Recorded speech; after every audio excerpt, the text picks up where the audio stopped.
Question number 9 देखेंगे। 2012 में 2 number का आया हुआ है। हमेशा इस तरह का क्वेश्चन आता ही आता है, या फिर एमसीक्यू में या वन वर्ड में, मतलब शॉर्ट आंसर में, या 2 नंबर में पूछेगा, जरूर पूछेगा। हमेशा याद रखना, मैंडेटरी क्वेश्चन है ये एग्जामिनर का। क्या कह रहा है? If the sum of the zeros of quadratic polynomial is 3, मतलब हमें क्वाड्रेटिक पोलिनोमियल दी हुई है। क्या दी हुई है? 3x² minus kx plus 6 equal to 0। और हमें क्या कह रहा है? If the sum of the zeros, मतलब सम ऑफ द जीरोज हमें पता है भाई, जीरोज क्या होता है? अल्फा बीटा और उनका सम, मतलब अल्फा प्लस बीटा कितना दिया हुआ है? 3। ठीक है, तो हमसे क्या कह रहा है? फाइंड द वैल्यू ऑफ के।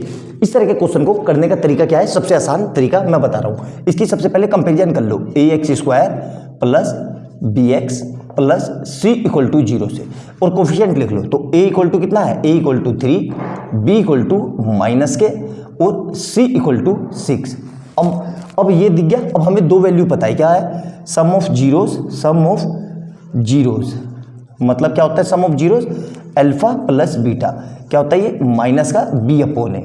और दूसरी चीज क्या कह रहा है? Product of zeros, product of zeros, product of zeros.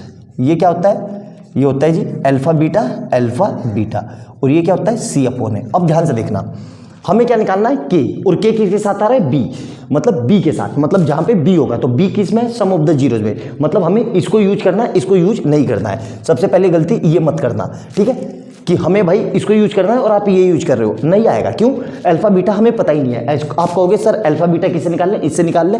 हाँ बिल्कुल निकाल सकते हो, लेकिन फिर भी के में ही आएगा, तो हमें ये लगाते हैं। तो डायरेक्ट हमें समझ में आ गया अल्फा प्लस बीटा कितना है, वो कितना दिया हुआ है हमें? Alpha plus beta. देखो ध्यान से, तो ये इसको उठा लेता हूं मैंने क्या लिख लिया? Alpha plus beta. Alpha plus beta कितना है हमारे पास? ये रहा। अल्फा प्लस बीटा कितना है? 3, और सम ऑफ 3, और b, देखो b, तो माइनस, और b की जगह कितना है? ध्यान से देखना, b की जगह माइनस के। ये माइनस नहीं है, ये माइनस एक साथ मत कर देना, माइनस है, और b की जगह माइनस के, तो मतलब माइनस और ब्रैकेट लगा के माइनस के, और अपोन में a कितना है? a कितना है? 3। तो यहां से क्या करेंगे? देखो 3 equal to minus minus plus, तो k अपॉन 3, और ये 3 कहाँ जाएगा? इसके साथ मल्टीप्लाई में, मतलब 3 इंटू 3 इक्वल टू k। तो यहां से k कितना आ जाएगा? k equal to 9। यही मेरा आंसर है। आई बात समझ में? ये कितना सिंपल सा क्वेश्चन था 2012 में, और 2012 ही लिखा हुआ है, मैंने ये कई बार पूछा हुआ है। 12 में, 14 में, 15 में, 18 में, 22 में बहुत ज़्यादा फ्रिक्वेंटली पूछा जाता है। तो अच्छे से नोट डाउन करना, सिंपल सा ही क्वेश्चन था, कोई मुश्किल नहीं थी। लेकिन ये मैंने क्वेश्चन इसलिए करवाया क्योंकि सिंपल क्वेश्चन करने में भी आप कहीं ना कहीं चूक कर देते हो और गलती कर देते हो। तो अच्छे से नोट डाउन करना, क्वेश्चन लिखना, उसके साथ सॉल्यूशन लिखना, और ये जो मैंने बात बताई ये वाली, इसको भी लिख लेना, ताकि आपको एग्जाम में तुरंत स्ट्राइक कर जाए और आप उलझे हुए ना रहो।